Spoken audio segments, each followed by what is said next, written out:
guys doing so far? We're good. You guys came in many times, so yeah. We're like familiar. Yeah. You don't even need to know your We're names. best friends. All right, Ms. Smith, before we get started today, I'm just gonna go ahead again, ask for your date of birth, and your full name, please. February 19, 1983, and Jessica Smith. All right, I'm gonna go ahead and scan your wristband. Thank you. All right. Oh, is it okay if we have a seat? Yes. Okay, it's unfortunate, guys, but this is our last meeting. No. I know, but it's good. You're healthy. Yes, I'm ready to go home. We're ready to go home. Yeah, we're ready to go home. All right, so what we're going to be doing today is we're going to be doing your teach back, which means that basically both of you will explain in your own words everything that we went over today. We just want to make sure before you guys leave here today, you guys understand everything. Sounds good. But before we begin, one last time, is it okay? Is English still good?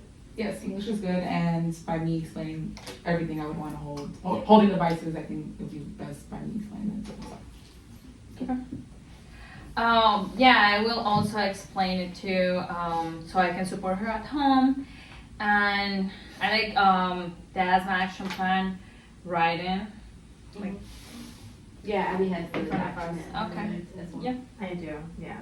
So Ms. Smith, can you tell us in your own words what asthma is? Yeah, asthma is when the airways inside my lungs get full and swollen. This makes it harder for me to breathe, which happened earlier, which is why I'm here. Especially when I'm around things like cold air, certain things, triggers, my symptoms. And then when my chest starts to feel tight, that's when I know I'm having an asthma attack. Yeah, I also have noticed when she is around the house, when there's construction and there's some dust, I feel that her brain gets worse, and then I believe that that's one of her triggers too, right? Very good. Now can you both explain the difference between the controller inhaler and the rescue inhaler? Rescue controller. So yes, this is my Symbicort control inhaler, which I use 2 puffs in the morning and 2 puffs in the evening. This is also used with my spacer, which this is my spacer. It helps keep my airways calm and open all day. And then, like we talked before, I would use immediately rinse my mouth after I use it to prevent any oral thrush. Yeah, also the rescue inhaler, which is albuterol, is when she's having symptoms like chest tightness, wheezing, coughing, or trouble breathing. She can take 2 puffs every 4 to 6 hours as needed, and it works fast. And I also learned that if she's going to exercise or walk on in a winter day or cold weather, she may have to use albuterol before to prevent symptoms. All right, well, great teamwork, Ms. Smith. Can you actually show me how you would use your Symbicort with your spacer? Sure. So, like we know, this is our spacer. This is my Symbicort. So, like we talked before, I would open it. Prime it since it's my first time. Cool.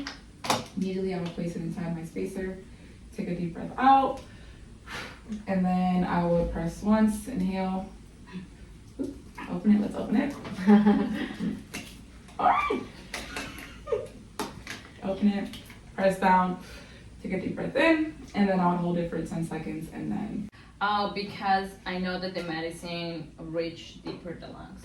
Perfect. Now let's talk about your peak flow meter. Can you explain how to use it and what the numbers mean?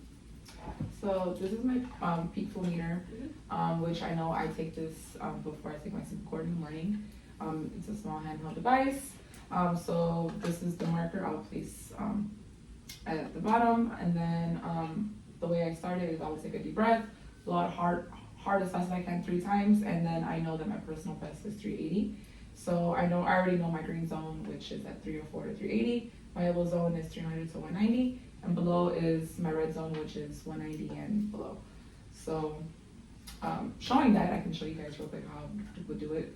I would place my lips, make a tight seal around the mouthpiece, place, and then I would take a deep breath in and exhale as hard as I can, and then the red would go up, and that would be my response. Yeah. And if she's in the yellow zone, I will help her to take 2 puffs of the albuterol and check on her again each 20 minutes. If she doesn't get better and goes down to red zone, we should go to the emergency room or call our doctor. And I will be writing down every time that she does her peak flow just to track her progress.